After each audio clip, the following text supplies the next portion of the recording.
question here, and we'll end up on this inshallah ta'ala. What do you say about those who are lax in outward appearances of religiousness, such as trimming of the beard and taking pictures and posing like the kuffar, and they say that these are merely fiqh issues and it is permissible to hold opposing opinions, and the mere existence of difference of opinion becomes their proof?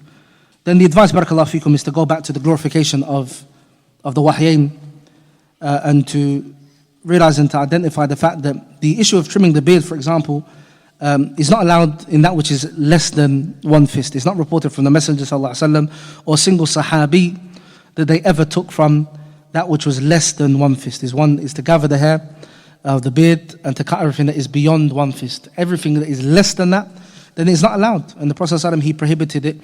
Rather, he made the point of making mukhalafa, of opposing the people of shirk. And Ibn Hajar, he mentions what is intended by opposing the people of shirk in terms of the beard. He said because the mushrikeen of the Persians, they would yaqussum, they would take from their beards on the sides and they would cut it down, right? And obviously that is less than a fist. And the Prophet ﷺ, he commanded with the opposite of that, to let it grow and to let it flow and to leave it alone. And some of the Sahaba, Ibn Umar and other than them, they would take from a fist and they would cut what is after it. And that is allowed. Beyond that, that is not allowed for a man to take from his beard. Rather, we've been commanded to trim the moustache and to leave the beard alone. And that is what is said concerning that, and Allah knows best. As for the issue of photography, or picture taking and posing, then you have several prohibitions that are going on. The first and foremost is the actual creation of the image itself, which is the subject of tasweer. The Messenger says, sallallahu alaihi wasallam, "Ashadda an-nas 'adhaba yawm al-qiyamah al-musawwirun." The most severely punished of the people on the Day of Judgment will be the image makers. And Shaykh al-Bani, he actually mentioned that, and that was his view. He says that I fear that there'll come a day when the Salafi will say is diq az-zar, it's just merely pressing a button. And he gave a good example of the one that works in a factory in which they produce idols, and he just presses a button to get the machine going. He says, I just pressed the button, I didn't make the idol. Sah? No, you made the idol. The same way like making an image, you made the image by pressing the button. So you do have to ask yourself, and I did actually have some notes on this, the issue of choosing that which is aqrab lit taqwa. So you have several options. Fall into the potential prohibition that the Messenger ﷺ spoke of here, and choose to err upon the side of caution and say to yourself, is it not more befitting to just stay away from these issues in general? Then you have the issue of posing for these images, and then you have the issue of keeping the images for recollection's sake and for memories. And all of the scholars, Allah knows best, I haven't seen anybody who opposed them in that. Even some of those that said that photography was separate from the direct prohibition, like Luhaydan and other than them, Allah yarhamu, they all pretty much united, and Allah knows best, on the issue of the impermissibility of keeping images for the purpose of memory, right? And that's why the image is taken. You take it to remember that moment in time, and you look at it later on, and so on and so forth. So there's levels of prohibitions that are going on, and there are a series of them. Then if you take away the vanity, you take away the prohibition on, there's another question about pictures, you take away the prohibition of actually making the images and the potential fact that it is a major sin, then there is a wretched statement that these are just merely issues of fiqh. The Muhammad Abdul Wahhab rahimahullah ta'ala ala sabili mithal, he includes the same narrations right in the end of Kitab al-Tawheed. The origin of shirk was the creation of images, and they would make these images and they would hang them up in places of their gatherings and so on and so forth, in order to remember these individuals, that they would remind them of Allah Azza wa Jalla when these 5 men, they had died after the time of Nuh alayhi salam. Ala kullin. So to merely say and brush this off that this is just merely a fiqh issue, then it's not. There is an aqadi element connected to the issue of tasweer, and this is what the scholars thereupon, Sheikh Rabi, Sheikh Fawzan and other than them, and it should be taken seriously. As for the mere presence of difference of opinion, then that is actually what Ibn Qayyim, he mentioned, that the aswa, from the worst of that which the students of knowledge have engaged in when it comes to the issue of talab al-ilm, is to look up the issues of the shawa'id.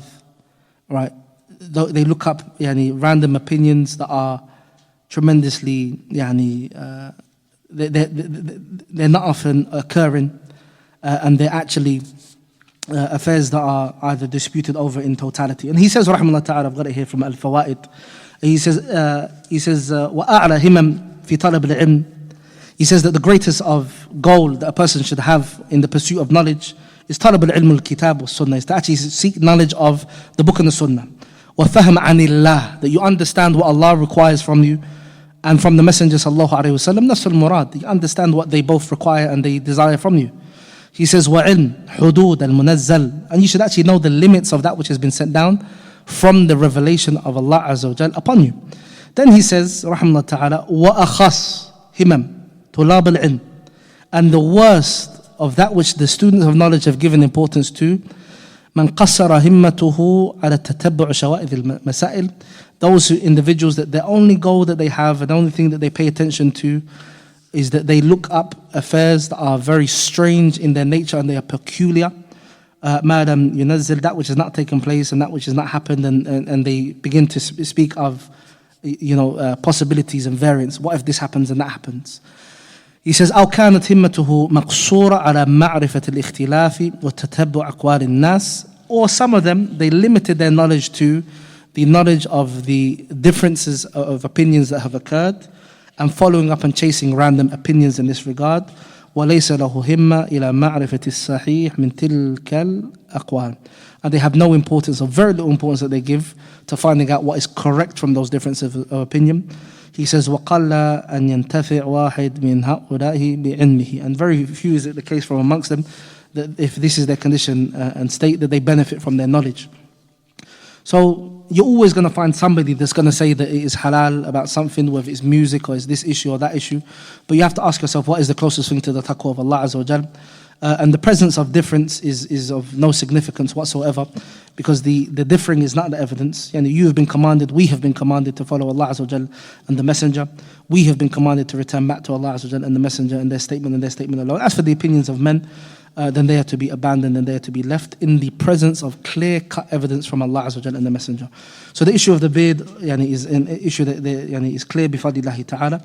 And even where there is a presence of differing, then what's amazing is that in these affairs, some of the most evangelical of those that are discuss these issues are those that actually they hold the other side, and they make it into an issue.